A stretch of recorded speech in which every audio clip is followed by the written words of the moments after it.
Bring out your dead games. Bring out your dead games. Star Wars Outlaws is very much in that category because now, the narrative has changed quite a bit. Now, I haven't played the game. I have no intentions to play it until, of course, it becomes, freeware out there for the world to see when they eventually abandon their seasons-long season pass content. Because, that crap is coming. You could pay $130 to go to the iconic Jabba the Hutt's palace. No thanks. I would be much happier with my $5. Oh, but it's Ubisoft, so it's probably like $50 or something like that for all the DLC, and I'm probably underselling it. But the mainstream narrative this time around, it's because now that people have actually got their hands on it and they go, wow, this shit is broken, it is unfinished, it's just bad. Like, it's just Ubi slop, but in its ultimate form, and its ultimate form is, well, Star Wars Outlaws with an ugly character, unlikable side characters, broken mechanics, buggy gameplay, and your perfect modern-day AAA experience, the way that Kotaku's trying to spin it now. Ubisoft's latest is the perfect example of the bewildering dissonance of modern AAA gaming. The same modern AAA gaming that you guys have poisoned, have made into this disaster by holding up such stalwarts of the industry like Bethesda, releasing the same buggy crap every time and just patting them on the back saying that, don't worry, modders will eventually fix it. You guys created something great. You end up with stuff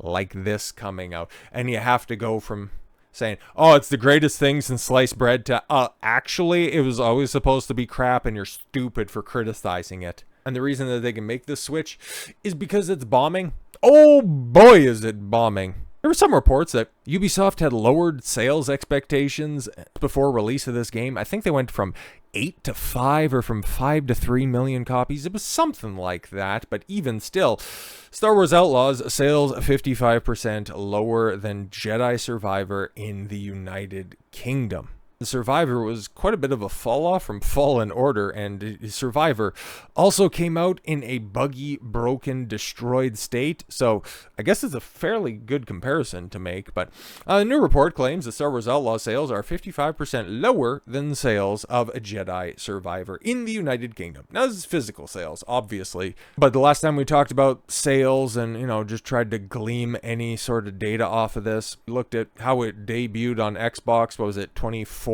most played game, and then on PlayStation it wasn't much better, 15th or something like that. Like, it was all abysmal. It was not top 10 breaking, barely top 20 breaking on Sony, and top 25 breaking over on Xbox. But according to Nintendo Life, Star Wars Outlaws topped the sales charts in the UK, besting Hogwarts Legacy, game that came out last year. Elden Ring, okay, that one makes sense. Armored Core 4, 6, Fires of Rubicon, and the FC24, oi. I gotta play the new football game, ain't it? However, games industry head Christopher Drake reported launch sales are 55% lower than what Star Wars A Jedi Survivor did. He also noted 15% bigger than Ubisoft's massive last game, with Avatar Frontiers of Pandora.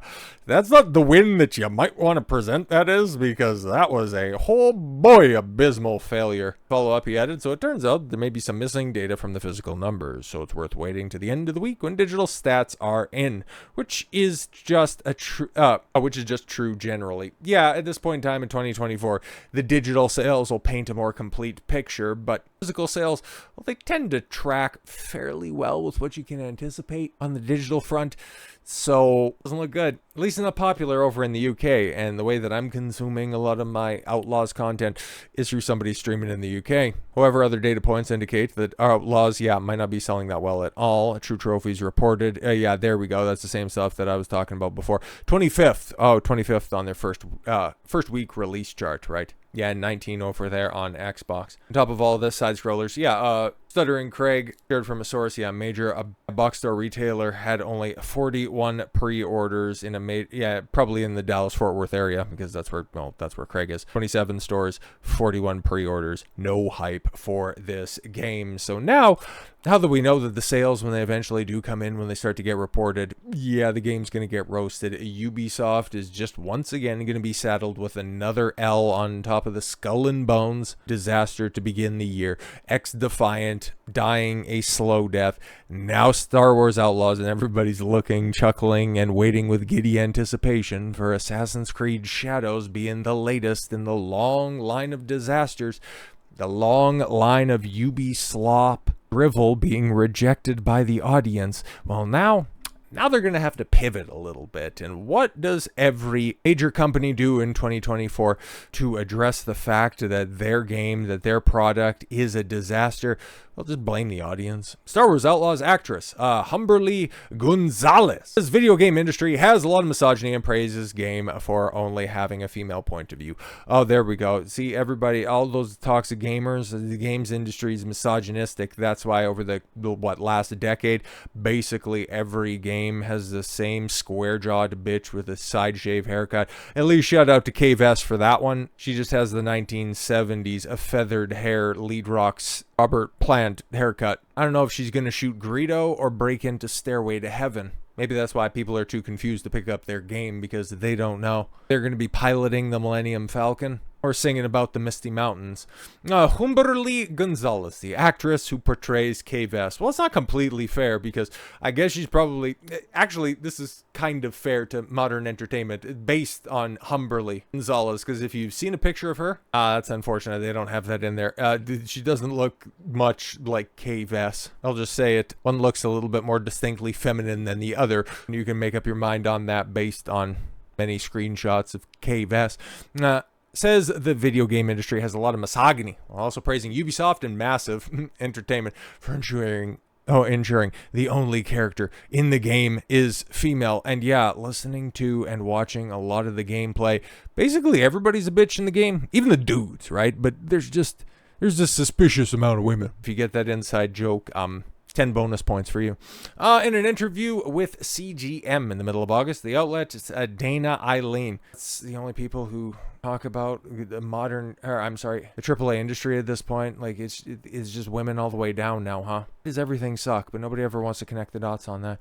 So our nerdy fandoms, especially things like Star Wars, present very male-dominated. Just look. Okay, cool. Take a look at what is modern Star Wars, anyways. The Acolyte, Obi-Wan Kenobi. Who was the main character of that show? That was Reva, okay? Basically drove the entire plot. The Mandalorian ended up getting sidelined at the end of season 3 for Bo-Katan. Who was the protagonist for the sequel trilogy? I rest my case. Male-dominated universe, my ass. Ever since Disney has taken over the license, it has been nothing but bland brunette after bland brunette.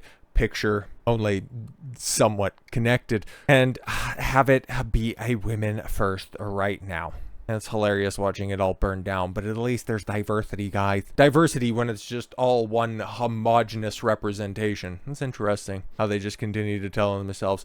The game's main writer, Nikki Foy. Again, ding, ding. There you go. I need Ryan Dawson's bell for every time. You know, there's a complaining bitch whenever we're talking about certain media. Responded by calling a moment when she made a lightsaber at Galaxy's Edge and then admitted that she wanted to be Han Solo. Holy shit. I made a lightsaber and I like Han Solo. I love the Star Wars. What's my favorite Star Wars? All the Star Wars. I just cried very hard the whole time because you fired up the lightsaber and it went off in your pants and it went up the wrong hole. Is that where you were crying so much? Because it was just like this brand meant so much to me and I didn't have someone like Kay to really see myself in. I wanted to be Han Solo. I couldn't see myself in the brand.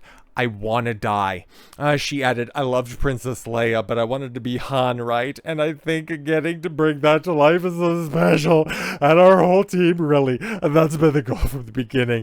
It's been really special about telling my story. I want to tell my story. So glad nobody's playing this tripe. Gonzalez then shared her answer, yes, to be a leading woman, not just in Star Wars story, but in a video game industry, which also tends to have a lot of limitations and misogyny, and kind of in and out of politics of what the fuck is this dumb bitch saying with her fucking word salad? Jesus. Of who can be a part of it and who you want to play as. Again, just take a look at modern AAA industry. Every game is about a bitch. Seriously. Incredibly proud of the team having chosen someone like me, but also only me. Yeah, exactly. I'm really happy for this opportunity that's not going to get a sequel because nobody's buying this tripe. That there isn't a male counterpart to the story of Star Wars Outlaws. That we're focusing on a female point of view of a scoundrel story because we've really only ever seen males in the scoundrel position. Yeah, maybe that's for a good reason because your story is trash, your characters are broken, and so is the gameplay. You deserve to fail, and I'm so glad it's happening belonging to you and only you. So with all that said, thank you all very much for the gift of your time. I've been Don Consuelo. I want you to follow your gut and get after it. Take care, everyone, except for over at Star Wars. You can all burn in hell.